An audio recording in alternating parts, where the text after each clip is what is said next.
Você provavelmente já ouviu o nome Nikola Tesla. Na escola, talvez tenham dito que ele foi um inventor excêntrico, um gênio incompreendido, um cientista brilhante, mas estranho. Uma figura interessante, porém inofensiva. Essa versão é confortável, mas, como toda história confortável, ela esconde algo. Porque Tesla não foi apenas um inventor, ele foi uma ameaça, não à ciência, mas ao modelo de poder. E isso muda tudo. Tesla não pensava como outros cientistas. Enquanto a maioria testava ideias por tentativa e erro, ele visualizava tudo mentalmente. Máquinas completas, circuitos perfeitos, movimento, falhas, melhorias, antes mesmo de construir. Ele não desenhava para pensar, ele pensava para desenhar. Essa habilidade não é apenas rara, ela é perigosa. Tesla nasceu em 1856, em uma Europa ainda presa ao passado. Mas sua mente estava décadas, talvez séculos à frente. Desde cedo demonstrou algo incomum, não apenas inteligência, mas visão sistêmica. Ele não pensava em invenções isoladas, pensava em como o mundo inteiro funcionaria se essas invenções existissem. E isso é um detalhe que quase ninguém menciona. Quando Tesla chega aos Estados Unidos, ele entra direto no coração do problema. De um lado, Thomas Edison, corrente contínua, modelo centralizado, controle absoluto da energia. Do outro, Tesla, corrente alternada, distribuição em larga escala, eficiência absurda. A história chama isso de Guerra das Correntes, mas na prática era algo maior. Era a guerra entre controle e acesso.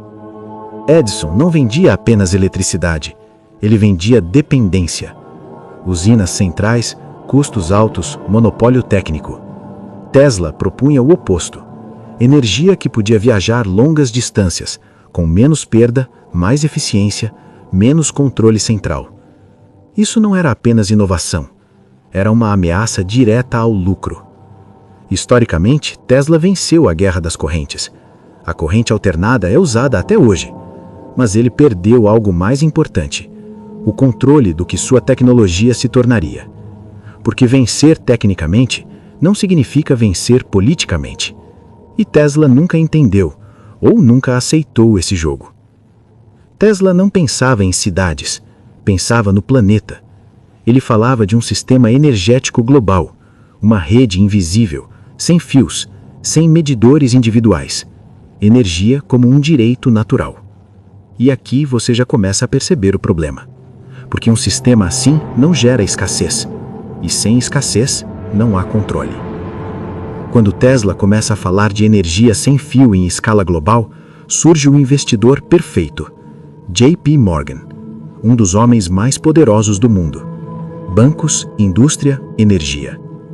Morgan financia Tesla, até certo ponto, enquanto a tecnologia parece rentável, enquanto há como cobrar. Há uma frase atribuída a Morgan que resume toda essa história. Onde colocamos o medidor? Não importa se a frase foi dita exatamente assim. Ela representa perfeitamente a lógica do poder. Se não há como medir, não há como cobrar. E se não há cobrança, não há interesse. Tesla não queria ajustar sua visão. Ele não queria adaptar o futuro para caber no presente. Ele acreditava que se a tecnologia existisse, o mundo se adaptaria. Mas o mundo não funciona assim. O poder não se adapta, ele se protege. A partir desse ponto, Tesla começa a ser isolado. Menos financiamento, menos apoio, menos espaço na mídia.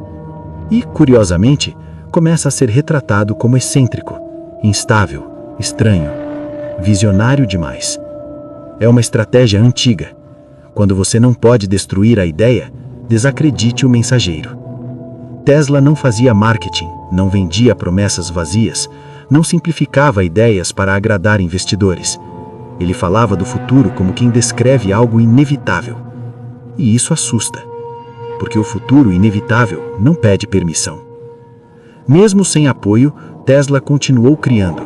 Rádio, controle remoto, motores, transmissão sem fio, ondas direcionadas. Muitas dessas ideias só seriam descobertas décadas depois, por outras pessoas, e creditadas a outros nomes. Coincidência ou consequência de quem controla os registros? Entre todas as ideias de Tesla, uma se destaca, não pela complexidade, mas pelo impacto social. Energia abundante. Não barata, não subsidiada, abundante. Quando algo é abundante, ele deixa de ser ferramenta de poder. E isso é inaceitável para qualquer sistema baseado em escassez. Com o tempo, Tesla passa a ser lembrado como um gênio incompreendido, um cientista solitário, um homem à frente do seu tempo. Tudo isso é verdade, mas incompleta, porque ela ignora o principal. Tesla foi ativamente interrompido. Observe o padrão. Ideia disruptiva surge, ameaça modelo econômico, financiamento some, reputação é atacada, projeto morre. Isso não aconteceu só com Tesla, mas com ele foi emblemático. Ele queria mudar tudo de uma vez só, e isso é imperdoável. Porque mudanças lentas podem ser absorvidas, mudanças abruptas quebram sistemas, e sistemas sempre reagem. Ao final dessa fase de vida, Tesla já não é mais o centro da inovação. Mas isso não significa que suas ideias morreram. Significa apenas que elas foram adiadas, guardadas, fragmentadas, reutilizadas quando conveniente. E no próximo capítulo, você vai entender exatamente quando e por que o futuro foi interrompido. Nikola Tesla não era apenas um inventor, ele era um problema. Um problema para quem lucra com escassez. Um problema para quem controla a infraestrutura. Um problema para quem decide o ritmo do progresso. E no próximo capítulo, você vai descobrir exatamente o momento em que isso ficou claro demais. A Torre Wardenclyffe. A energia que não podia ser cobrada. O dia em que o futuro foi desligado. Mas, por enquanto, fique com essa pergunta. E se o mundo que você conhece não for o mais avançado possível, mas apenas o mais conveniente para alguém? Inscreva-se para continuar essa investigação e ative o sino. O próximo capítulo revela mais. Porque quem não depende de tentativa e erro, avança rápido demais.